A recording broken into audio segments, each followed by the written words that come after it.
And welcome back to the old Gabbox Podcast. Hope you're enjoying our segments each and every week on our YouTube platform. You can also catch us, whether you want the audio version, wherever you listen to your pods.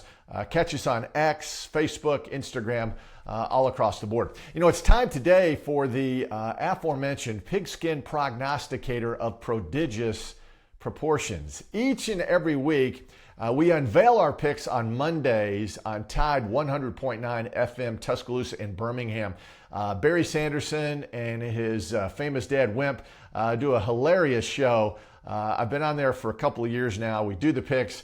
Last week, by the way, they were rolling out the red carpet as I was 3-0 against the spread, and we hope to duplicate that performance again this week. Now, as for the name, the Pigskin Prognosticator of Prodigious Proportions, this is something my late father started back in the 1950s when he was the star announcer in the Birmingham, Alabama area. He was the play-by-play guy for Alabama football, the first guy to ever do Alabama basketball on the radio.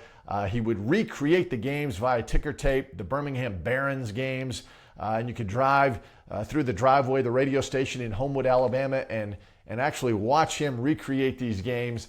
And he started this Pigskin Prognosticator of Prodigious Proportions. And as he told me, listen, back in the 50s, per capita, people were gambling just as much as they are today. And this was a very popular segment. And wherever he was throughout his career, that wound up down in South Florida, WJNO Radio, AM 1230, the first all-talk station in South Florida. He was the sports guy, and the Pigskin Prognosticator of Prodigious Proportions was a very popular segment. So throughout my career, whether it's been television or radio, I've continued to do that in honor of my dad, and it's still as popular today as it was many, many years ago. And needless to say, it's very popular when you pick winners. All right, here we go. Against the spread this season, by the way, the best teams to bet on, Army having a great year, are 6-0-1 against the spread. BYU and Indiana are both 7-1 against the spread. That's the best in college football. The best Southeastern Conference teams, Vanderbilt, Arkansas, 6-2 against the spread. Tennessee is 5-2 against the spread. The worst teams to bet on in college football this season, NC State and North Carolina are both 1-6-1, Arizona 1-7, and Air Force 0-7 against the spread, which takes us to our picks this week. Let's start off with Air Force at Army. Now, back in the day, listen, I actually called this game. It was probably about 15 years ago. Bobby Ross, remember him? He was the head coach of the Cadets. And if you've ever had a chance to go to Army West Point for a football game with the Hudson River as the backdrop, the cannons on the other side of the river, it looks like they're shooting right at the press box pregame. The Black Hawk helicopters come through right before, shaking the stadium. The Cadets do their marching across their huge field just on the other side of where the Hudson River is. All the famous statues of the generals who graduated from West Point. The General Patton statue is pointed backwards at the library because he never showed up at the library, so he was pointing at the library just to send him in the right direction. It is phenomenal to do a game there. That particular game, by the way, Air Force won easily. That was really a good Air Force team.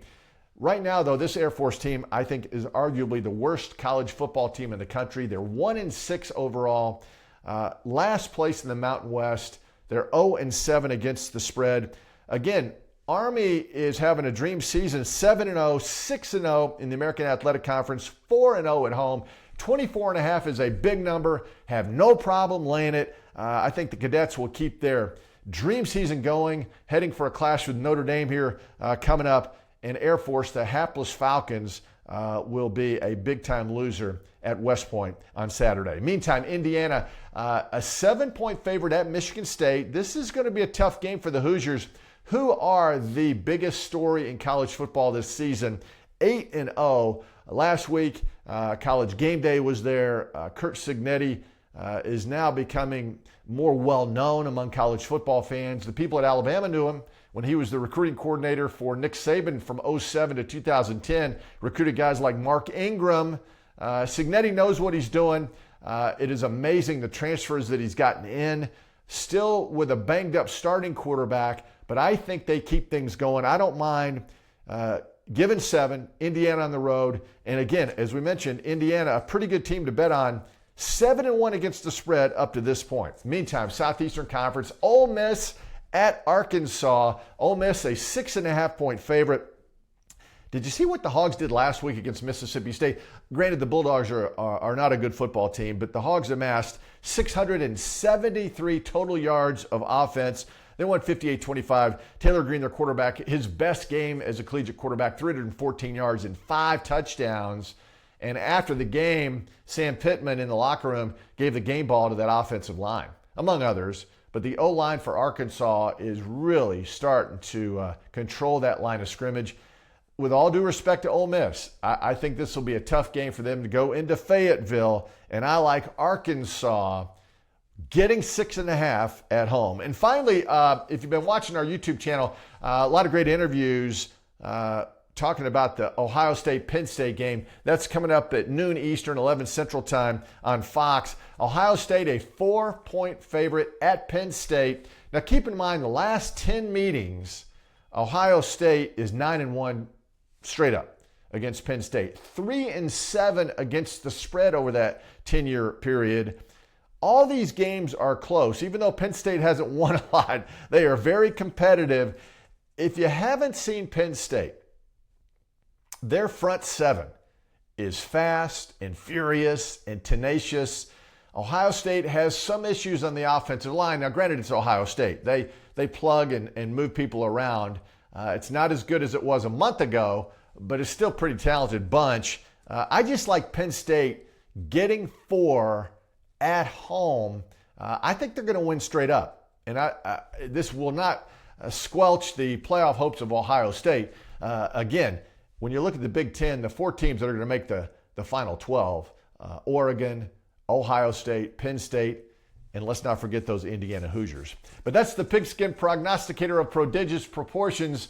Glad to be with you this week. Oh, by the way, if you listen to us, as my dad used to always say, you just might wake up Sunday morning independently wealthy.